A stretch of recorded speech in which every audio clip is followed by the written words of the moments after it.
presidente que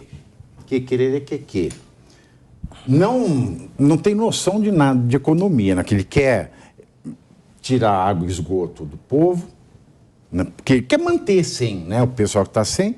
Aí, de outro lado, ela compra lá uma cama de 40 e pouco mil, 60 e pouco mil o sofá, a mesa não deixaram comprar. Até agora não apareceu o projeto final desse arcabouço fiscal.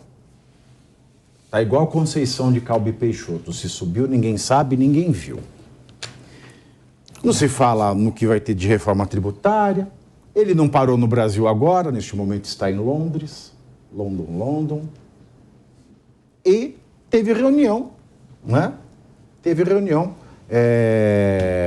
do Copom e ficou decidido que vai se manter a taxa Selic de juros a 13,75%.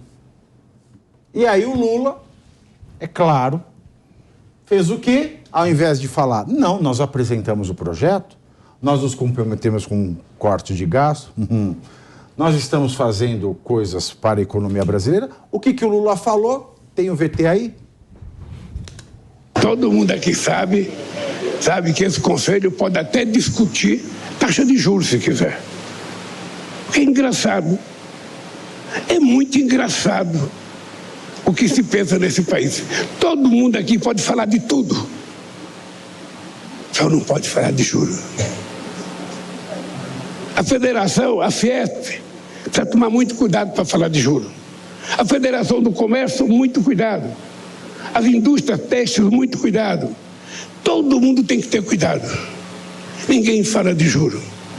Como se um homem sozinho pudesse saber mais do que a cabeça de 215 milhões de pessoas.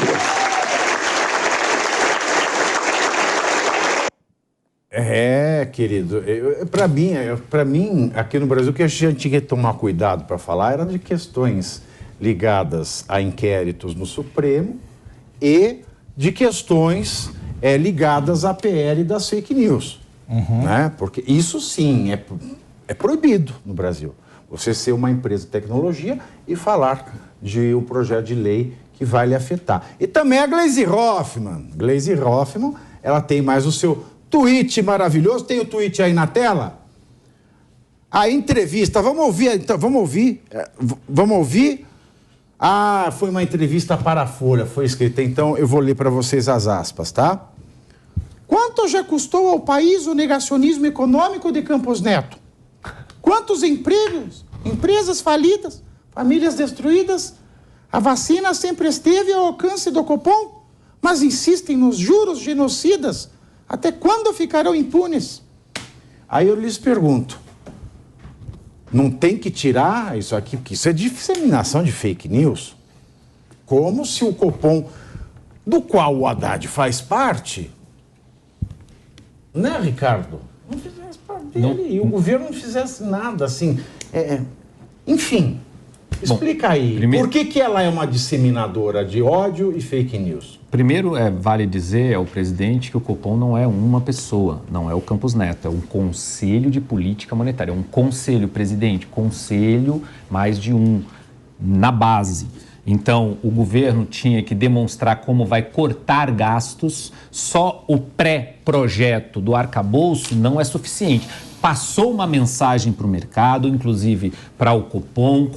O Copom manteve a taxa de juros e nas próximas reuniões pode pensar, não acredito que isso vai acontecer ao longo desse ano. Porque tem o membro do governo lá, para fixar, tem o membro do governo lá e ele tem que demonstrar que o governo está fazendo a parte dele. Lógico. Porque e quando o Lula e a Gleisi falam isso, é fake news. Na teoria, é fake news. Mas eles podem, Renato, fazer fake news? Desinformar as pessoas. Essa leitura ela não corresponde a fake news, essa leitura de opinião. Tá. Entendi, aí já começou. Essa leitura é opinião, tem coisa que a gente pode concordar, tem coisa que a gente não concorda, mas a gente tem que ser honesto. Certo. A opinião que Isso é fake news. Não. Depende do lado. O Prêmio Nobel de 2011, ou seja, alguém que não é brasileiro, que o Brasil não tem Prêmio Nobel, infelizmente, ele diz que essa forma de nós adotarmos a nossa política monetária em relação aos juros nesse patamar é equivocada.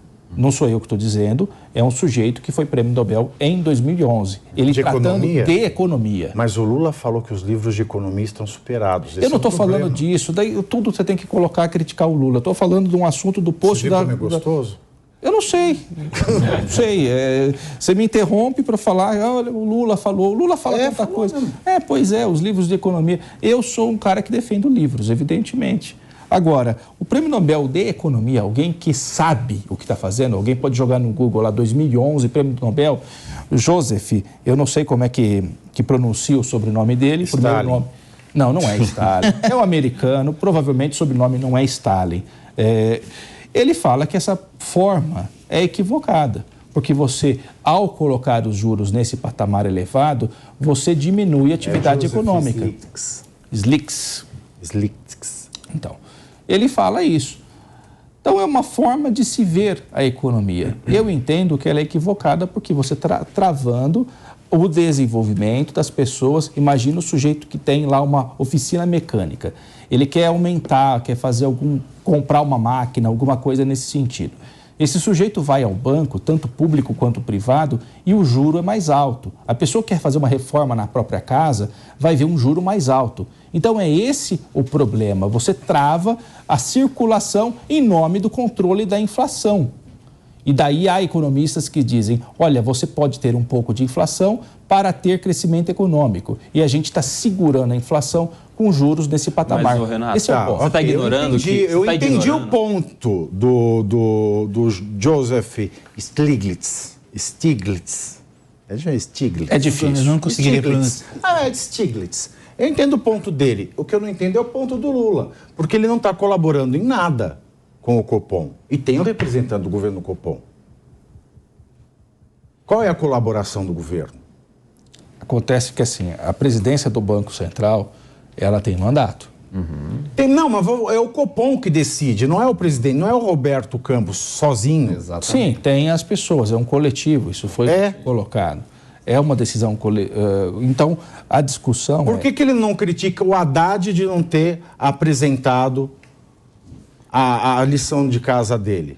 Teria que ter apresentado. Pois é. É isso que a gente está tentando dizer. Quando ele coloca a população, querer colocar na cabeça das pessoas que é o Campos Neto o inimigo, que é ele quem mantém a taxa de juros em 13,75%, isso é errado. Isso não é verdade. Primeiro que não é o presidente do Banco Central, é o Comitê de Políticas Monetárias, que é um conjunto de pessoas, do qual o governo também faz parte. E essa taxa de juros elevada se dá em razão de diversos fatores dos quais o governo não está trabalhando para desmontá-lo. E isso já foi dito diversas vezes. E a gente tem um conjunto de economistas que concordam com essa tese. Nós temos alguns economistas que discordam dessa tese, o que é normal em todos os assuntos. Inclusive no caso do Prêmio Nobel, que ele discorda dessa tese. Só que ele não viveu uma realidade de inflação astronômica como nós vivemos. É uma realidade nossa. De fato, Renato, a taxa de juros no Brasil é uma taxa de juros da mais alta do mundo real e eu acho que ela não é positiva para o Brasil. Só que não dá para baixar em canetada. Não é o Campos Neto que vai falar, peraí, pessoal, agora eu vou abaixar a taxa de juros, porque agora eu acho que dá. Não. É o governo demonstrando diversos fatores que passem essa credibilidade para a sociedade e falar, agora nós podemos abaixar, porque o governo está fazendo corte de gastos, que não apresentou nenhum corte de gastos. Sequer o próprio arcabouço fiscal ainda está para discussão. Por exemplo, o Stiglitz ele deu essa declaração, às vésperas do governo apresentar o arcabouço.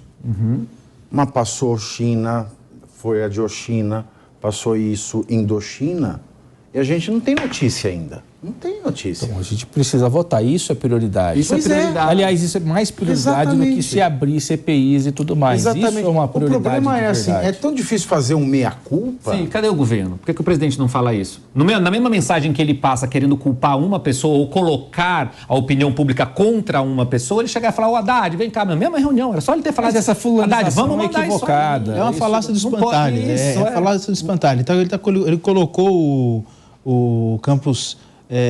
Campos Neto. o Campos Neto como inimigo e vai ficar batendo.